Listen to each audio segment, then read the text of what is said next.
dengan nyeleneh Gibran memamerkan, jadi gimana bang gitu, atau gimana mbak, bisa diganti begitu kan.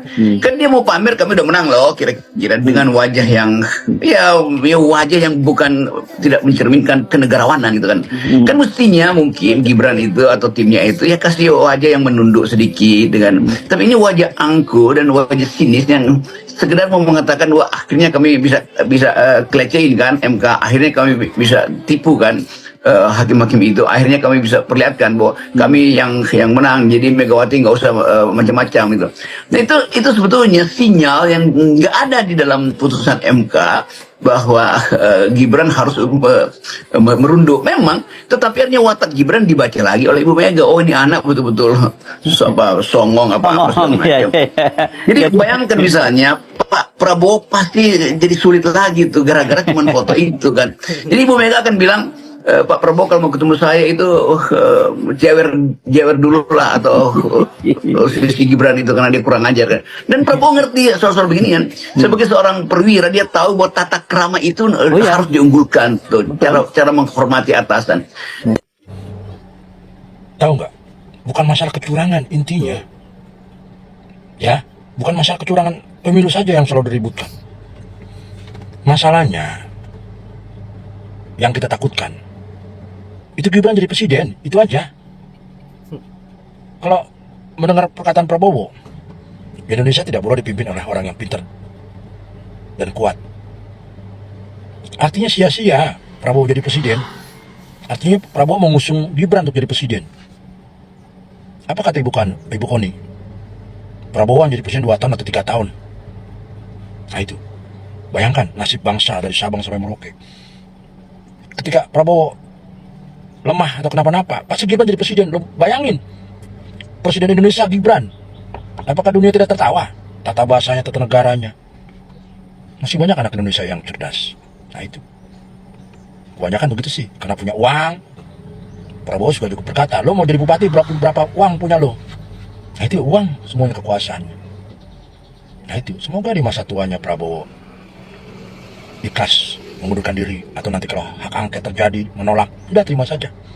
Kalaupun mau dulang, ya dulang aja, nggak usah ketakutan habis berapa triliun. Kita rakyat, duit urusan mereka dipajak rakyat, triliunan miliaran duit mereka. Yang penting kita sejahtera, yang penting kita memenangkan presiden secara benar. Tidak ada lagi bagi-bagi sembako. Kalau bagi sembako nggak boleh dengan gambar capresnya. Nah itu Satria, itu yang benar, itu yang penting agar rakyatnya berkah. Ya, saya juga kasihan melihat Prabowo di masa tuanya dia bergembira menjadi seorang presiden, tanpa disadar dia mengusung Gibran jadi presiden. Bayangkan masa depan bangsa oleh Gibran dari Sabang sampai Merauke. Jamin nggak sejahtera rakyatnya? Pak Jokowi aja 10 tahun rakyatnya masih belangsak. Dari lubang tutup lubang, kan begitu. Banyak rakyat Indonesia yang nggak bisa beli rumah, kontrak bertahun-tahun, kan begitu. Ya, semoga Prabowo ikhlas. Dia menjadi seorang negarawan yang legowo. Pasti rakyat akan mencintai apabila dia mengundurkan diri. Itu aja lebih bagus. Itu apa sih? Jadi presiden, jamin masuk surga, jamin rakyat sejahtera. Berat menjadi seorang presiden hanya orang-orang yang cerdas, yang takut dengan Tuhan. Nah itu intinya. Rakyat apa sih yang dibutuhkan? Sejahtera. Bisa punya tabungan, bisa bekerja, rakyatnya itu butuhnya. Seperti itu. Nah itu saja.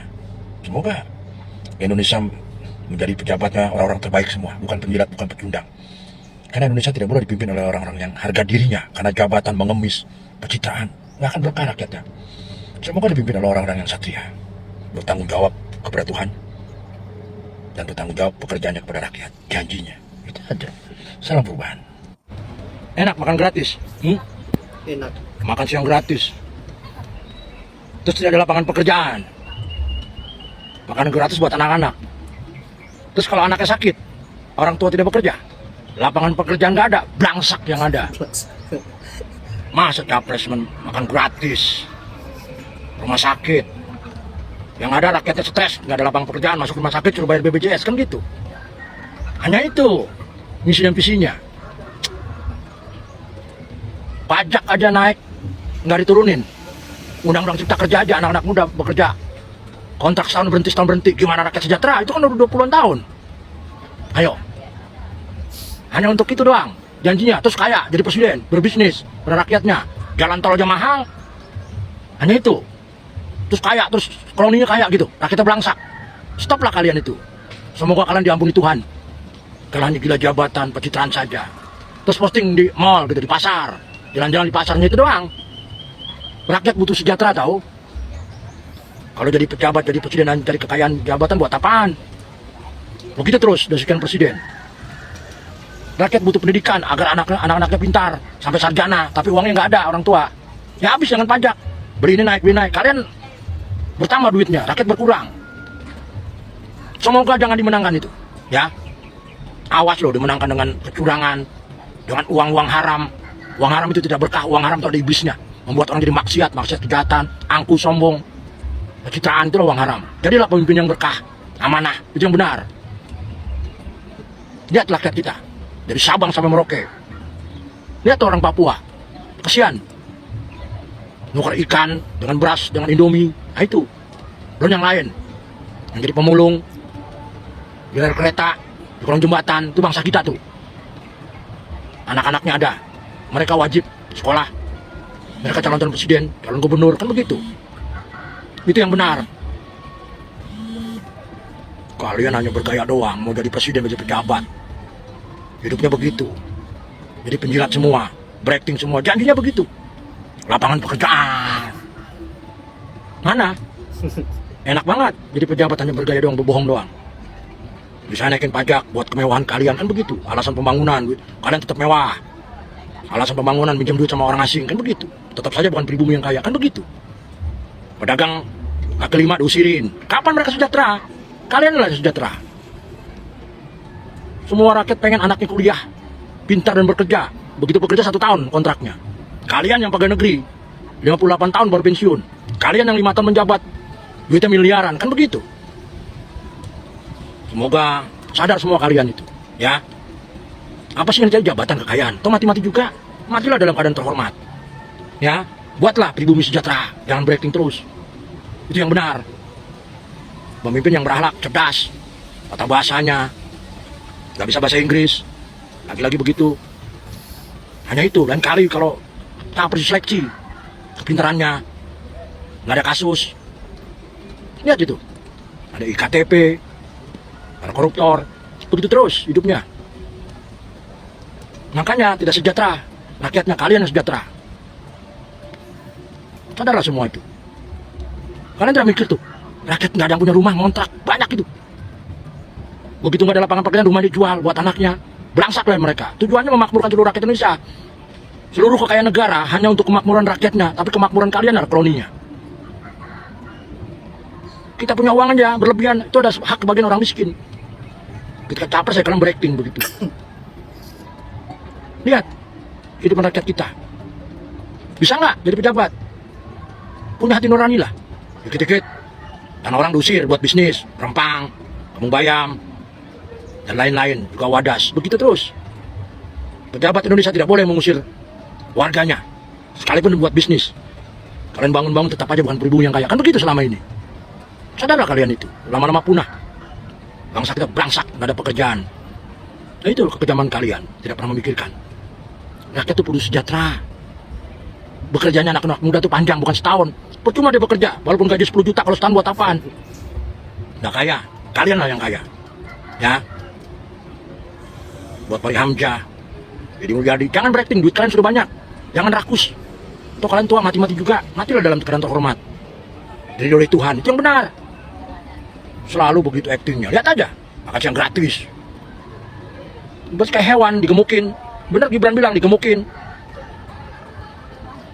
Dikasih makan, berebut. Ya begitu jadi kayak ayam, gak ada lapangan pekerjaan, bingung. Bagaimana rakyat mau sejahtera? Mereka pengen nyenengin orang tua, nyenengin istri, gak ada pekerjaan. Masa harus ngojek? Masa depannya gimana? Risikonya, kecelakaan, pulang-pulang udah ketek. Kalian mewah dengan AC, kan begitu hidup kalian itu.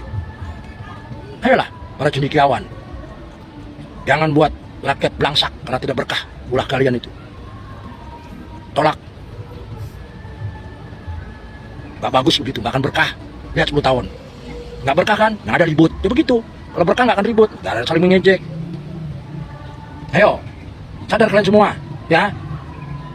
Rakyat Indonesia butuh perubahan, sejahtera. Perubahan tidak akan seperti kalian. Begitu. Ya. Salam perubahan.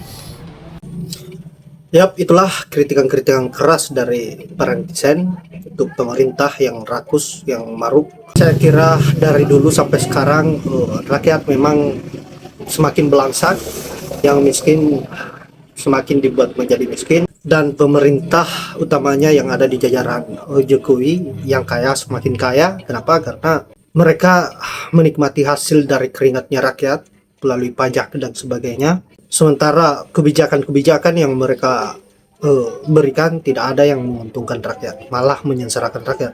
Jadi buat kalian yang masih dibeli hak suaranya dengan bansos, jangan pernah berharap untuk bisa menikmati kesejahteraan di negeri ini. Tentu itu tidak akan pernah terwujud karena kalian memilih pemerintah yang tidak amanah, tidak bekerja untuk rakyat tetapi bekerja untuk dirinya, bagaimana agar bisa memperkaya dirinya, dan bahkan korupsi besar-besaran akan dilakukan. Terbukti bahwa eranya Pak Jokowi adalah era di mana koruptor sangat leluasa, dan seolah-olah perbuatan korupsi ini adalah sebuah perbuatan yang legal yang memang diizinkan oleh presiden. Makanya mereka sebebas-bebasnya untuk melakukan hal itu.